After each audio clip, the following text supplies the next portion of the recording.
What's up, guys? It's Patricia from tarantulaheaven.com, and today we are going to talk about some new research about aggressive tarantula personalities. Now, before I get too far, if you're new to the channel, this is Miss Spidey. She's a G Rosea. She is in her little glass dome right now, so it might be a little bit hard to see her, but I hope that she comes out for you during this video.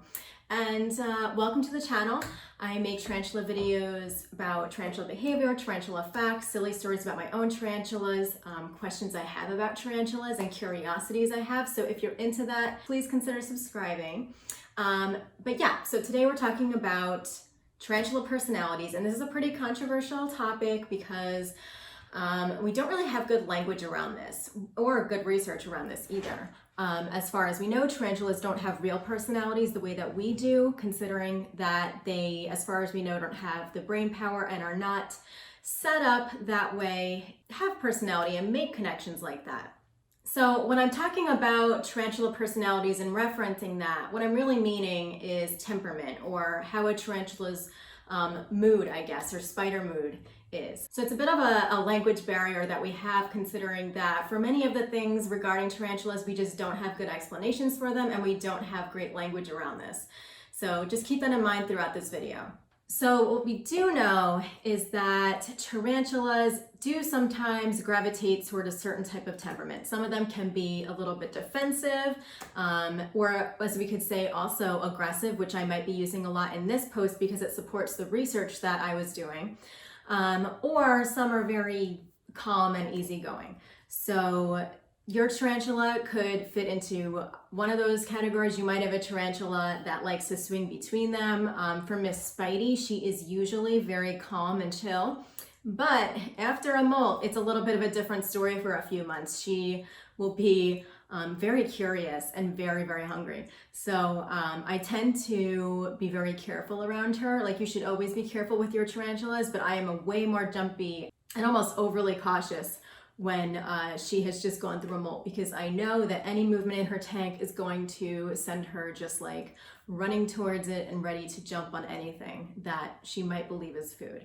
So your tarantulas might go through different phases as far as temperament, but there was actually some really cool research that I recently stumbled upon regarding tarantula personalities, as we'll call it. This was related to the mating process, and what we do know is that often in the mating process, there is a chance that one of the tarantulas will be either hurt or actually eaten. It is usually the male tarantula, because that is just how nature is programmed. So apparently this research found that there is some sort of link between whether a male spider will get eaten or not, or basically whether the female's personality can be predicted to eat or not eat their mates. So this research was done by the Experimental Station of Arid Zones.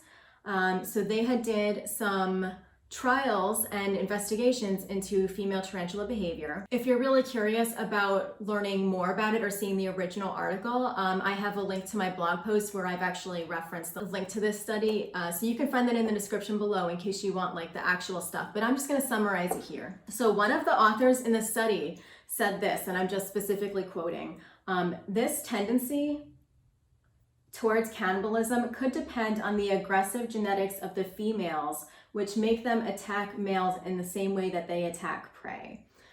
So like I mentioned, I don't personally like the term aggressive because I think that tarantulas are not really aggressive. I think that that paints them in a pretty bad light. I think that tarantulas are actually more defensive, and I think that's what we're really talking about here. But because they use the term aggressive in this study, I am going to use that word. And maybe when we're thinking about how males are cannibalized during the mating phase, maybe aggressive is the right term, because it maybe through this research we're seeing it that it's not an act of self-defense. Maybe it's more that there is that bigger prey response in these females. So just keep that in mind as I'm talking. So they evaluated the personalities of female tarantulas for sexual cannibalism. So they randomly selected tarantula males and introduced them to a group of female virgin tarantulas. Then the authors of the study documented whether these female virgin tarantulas attacked the males or they followed the mating process and allowed it to happen without hurting anybody. And before they even did this mating thing, what they did was, and I'm just reading off my notes because it's a lot, they studied the personalities of these female virgin tarantulas first. they were making notations about how these female tarantulas ate, and they noticed that a lot of them, or some of them, were a lot more ravenous. So they had bigger feeding responses than the other ones. So what researchers were looking for was a connection between the female tarantula's personality, whether they were, more aggressive or docile, and then if there was a correlation to this with cannibalism during the mating process. So one of the authors of the study said, more cannibalistic females were also more voracious towards their prey and thus better nourished. So he's making a little connection between the size of the tarantulas too. This is surprising since they have more nutritive resources to invest in their offspring before finding the first males. Their priority should be ensuring the sperm's fertilization of their eggs instead of eliminating their potential donors. We reached the conclusion that there are aggressive genetics which vary among females and make them act aggressively both when they feed off prey and when they approach a male in courting. And that was from the director of the study. Others are docile in both contexts, highlighting the existence of different personalities or different temperaments, if we're going to be a little bit more correct. So what that study seems to have found is that in female tarantulas who are a little bit more aggressive with prey and wanted to eat a little bit more, they were not only a little bit bigger and they tended to fatten up more, but they were also the ones who are more likely to eat the males when they are virgins. The more docile female virgin tarantulas tended to not only eat less prey, but also actually allow the mating process to continue and go smoothly without eating the males. One of the authors of the study said, while docile females attack inferior males and prefer to mate with superior males, aggressive females kill males regardless of their condition, which demonstrates their inability to distinguish males as sources of sperm or food, indiscriminately cannibalizing them.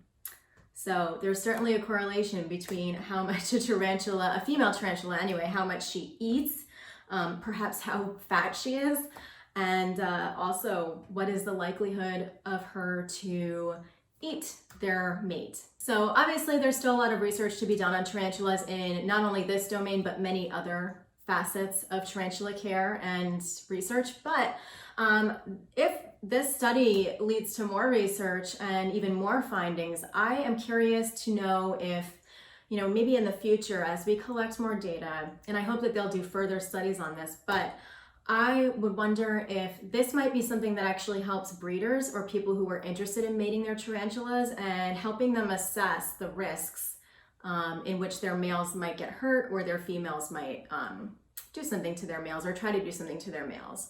So I thought that was pretty interesting. I know that when we're talking about tarantula personalities, we're not really talking about them in the context that us humans understand them, but I still think it's really interesting to explore the differences from tarantula to tarantula, especially in the mating process, because if this information continues to get built upon, this could be the difference between life or death in your tarantula collection, being able to select which females would be good for mating or which ones are able to tolerate the mating process and will be more likely to end up with an egg sac.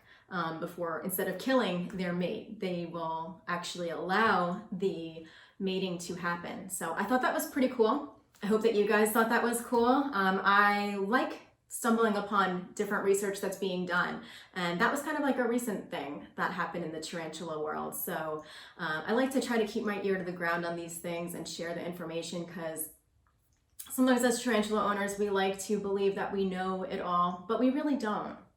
We never really will know it all. None of us ever can. So thought that might be useful to share with you all. I hope you're all having a great day. Thank you for watching. And unfortunately, Spidey didn't move, but maybe next time. All right, take care, guys. Bye.